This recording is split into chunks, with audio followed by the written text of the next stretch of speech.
Good morning, good evening, good afternoon, wherever you are. I hope you're having an amazing day. Today we're going to continue with the book of Enoch, chapter 14. And remember, as I always say, chew on the meat, spit out the bones. And I really hope you're enjoying the book of Enoch as much as I am. Chapter 14.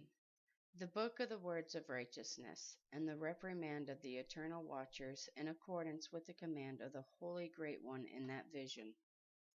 I saw in my sleep that I will now say with the tongue of flesh and with the breath of my mouth, which the Great One hath given to men to converse therewith and understand with the heart.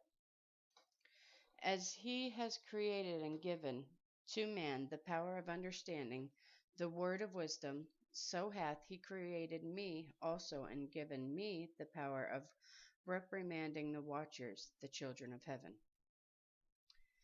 4. I wrote out your petition, and in my vision it appeared thus, that your petition will not be granted unto you throughout all the days of eternity, and that judgment has been finally passed upon you. Yea, your petition will not be granted unto you. And from henceforth you shall not ascend into heaven unto all eternity, and in bonds of the earth the decree has gone forth to bind you for all the days of the world. And that previously you shall have seen the destruction of your beloved Son, and ye shall have no pleasure in them, but they shall fall before you by the sword. And your petition on their behalf shall not be granted, nor yet on your own, even though you weep and pray and speak all the words containing in the writings which I have written. And the vision was shown to me thus. Behold, in the vision, clouds invited me, and a mist summoned me, and the course of the stars and the lightning sped and hastened me, and the winds in the vision caused me to fly, and lifted me upward, and bore me into heaven. And I went in till I drew nigh to a wall, which is built of crystal, and surrounded by tongues of fire, and it began to affright me. And I went into the tongues of fire, and drew nigh to a large house which was built of crystals, and the walls of the house were like a tessellated floor made of crystals, and its groundwork was of crystal. Verse 11. Its ceiling was like the path of the stars and the lightning, and between them were fiery cherubims, and their heaven was clean as water. Flaming fire surrounded the walls, and its portal blazed with fire. And I entered into the house, and it was hot as fire and cold as ice, but there was no delight in life therein. Fear covered me, and trembling got a hold upon me.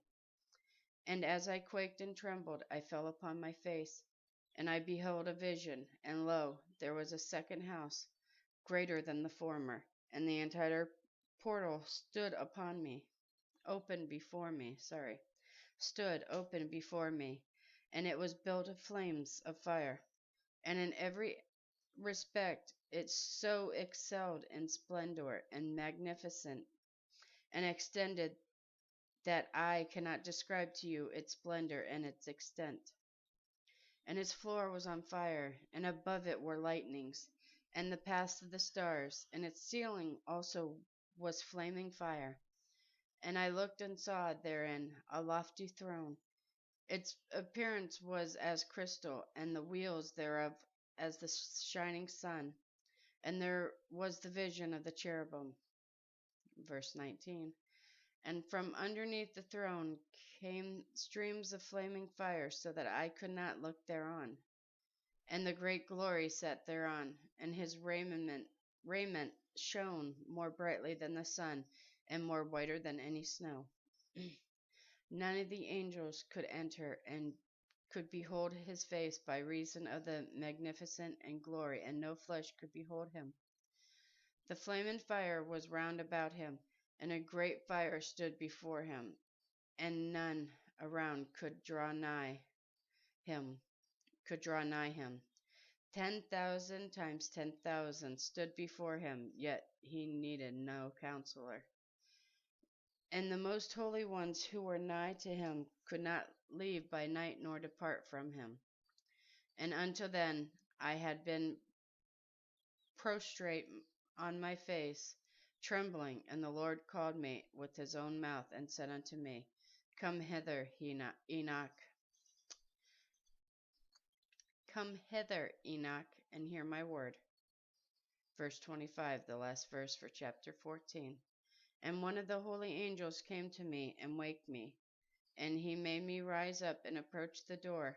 I bowed my face downwards. I love how it's like he leaves it on a cliffhanger until the next chapter. Wow. Could you imagine when we go up there and get to see what he explained, what he was explaining there? I can't wait. That it's just to walk around and to see everything that's up there and to bow down at his feet and worship him.